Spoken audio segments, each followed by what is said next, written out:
Hello all, welcome to వడ్డీస్ vlogs. ఈరోజు హోలీ పాడ్యమి కదండి. నేను ఇంట్లోనే చక్కగా పూజ చేసుకున్నాను. మాకు బయట తులసమ్మ దగ్గర పెట్టుకునే ఛాన్స్ లేదు. అందుకే దేవుడి గదిలో ఇప్పుడు వెండి తులసమ్మ వారు ఉంటారు. ఆమె దగ్గరే నేను ఈ హోలీ పాడ్యం రోజు దీపాలు వదిలాను. సో ఇలా నేను నా పూజ చేసుకున్నాను అనమాట ఇంట్లోని. ఈ సందర్భంగా మీకు పోలి స్వర్గం కథ చెప్దాం అనుకుంటున్నాను. అసలు ఈ పోలి ఏంటి, పోలి పాడ్యమి ఏంటి, పోలి స్వర్గం ఏంటి అని చాలా మందికి డౌట్ ఉంటుంది కదా. కొంతమందికి ఈ కథ కూడా తెలిసే ఉంటుంది. ఇప్పుడు యూట్యూబ్ ఉండటం వల్ల చాలా మంది ఇవి ఎక్స్ప్లోర్ చేస్తున్నారు డివోషనల్ గా. సో నాకు తెలిసిన కథ నేను చెప్తాను. అనగనగా ఒక చాకలి కుటుంబం ఉండేదంట. ఆ చాకలి కుటుంబంలో దంపతులకు 7 కొడుకులు ఉన్నారంట. ఆ 7 కొడుకులకి పెళ్లిళ్ళయి 7 కోడళ్ళు కూడా ఉన్నారట. ఈ 7 కోడళ్ళలో చివరి కోడలే పోలి. ఈమె ఒక బీద కుటుంబం నుంచి వచ్చిందని ఆమె అత్తగారు ఆమెను చిన్న చూపు చూసేవారట.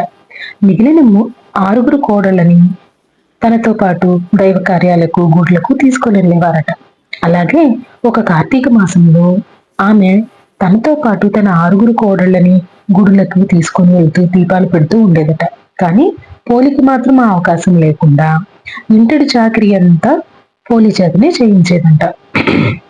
కానీ పోలి ఎన్ని పనులున్నా మనసులో శివుడికి దీపం పెట్టాలనే ఆలోచనతో తన పనులన్నీ చకచకా పూర్తి చేసుకొని తన అత్తగారు గుడికి వెళ్లి తిరిగి వచ్చేలోగా ఆమెకు తెలియకుండా, అంటే ఆమెకు అనుమానం రాకుండా, ఇంట్లో ఉండే పత్తి చెట్టు నుంచి సన్నగా ఒక ఒత్తి చేసి ఆవు నెయ్యి తీస్తారు కదండి, ఆ వెన్నని కరగబెట్టి ఆ ఒత్తికి వేసి దీపం పెట్టేదట.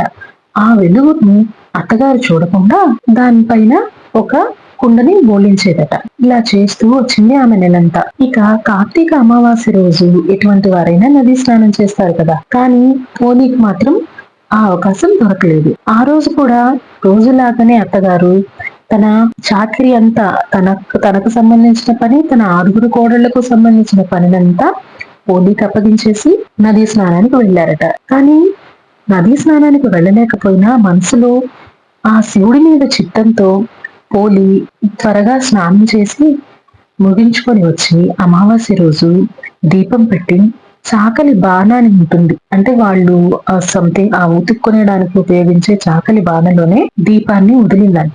వెంటనే ఆ దీపపు కాంతి ఆకాశంలో ఇంద్రధనుసు లాగా ఏర్పడిందంట. అప్పుడు పోలి భయపడిపోయి తన అత్తగారు చూస్తే విషయం తెలిసిపోతుందని ఒక 2 రంధ్రాలు ఉన్న కుండను ఆ చాకలి బాణ మీద బోర్లించిందట. అయినా కూడా ఆ 2 రంధ్రాల్లో నుంచి వెలుగు అటు కైలాసంకి ఇటు వైకుంఠంలో ఉన్న విష్ణుమూర్తికి చేరిందట. అంతటి భక్తురాలైన పోలి భక్తికి మెచ్చి ఆ శ్రీ మహావిష్ణువు విష్ణుదూతల్ని పంపి పుష్పక విమానంలో పోలిని స్వర్గానికి సశరీరంగా తీసుకురమ్మని చెప్పారట. అప్పుడు పుష్పక విమానంలో విష్ణుదూతలు భూమిపైకి రావడం చూసి పోలి యొక్క అత్తగారు తోడుకోడళ్ళు అసూయపడ్డారట. నెలంతా పూజలు చేసింది మనము గుడికి వెళ్ళి అలాంటిది పోలిని ఎలా తీసుకెళ్తారు అని. అదే విధంగా పోలికి కూడా అనుమానం వచ్చిందట. స్వామి, మీరు పొరపడి మా ఇంటికి వచ్చినట్టున్నారు. నేను అసలు గుడికి వెళ్ళలేకపోయాను, నదీ స్నానానికి వెళ్ళలేకపోయాను, ఏదో నాకు తోచిన విధంగా నేను ఇక్కడ పూజ చేసుకుంటూ వచ్చాను అని చెప్పిందట. కానీ విష్ణుదూతలు ఆమెకు వివరించి ఆమెను సశరీరంగా స్వర్గానికి తీసుకెళ్లడానికి ఒప్పించారట. అలా తీసుకెళ్తున్న క్రమంలో పోలి అత్తగారు మిగిలిన తోడుకోడళ్ళు అందరూ పుష్పక విమానాన్ని పట్టుకొని ఒకరి వెంట ఒకరు అలా 7 పుష్పక విమానాన్ని పట్టుకొని ఎగరడం స్టార్ట్ చేశారట. కానీ వాళ్ళకి అర్హత లేదని భావించిన విష్ణు దూతలు వాళ్ళందరినీ కిందని వదిలేసి పోలిని మాత్రం స్వర్గానికి తీసుకెళ్లారట. ఇదండి పోలి స్వర్గం కథ. మీకు ఇంకొక అనుమానం రాలేదా?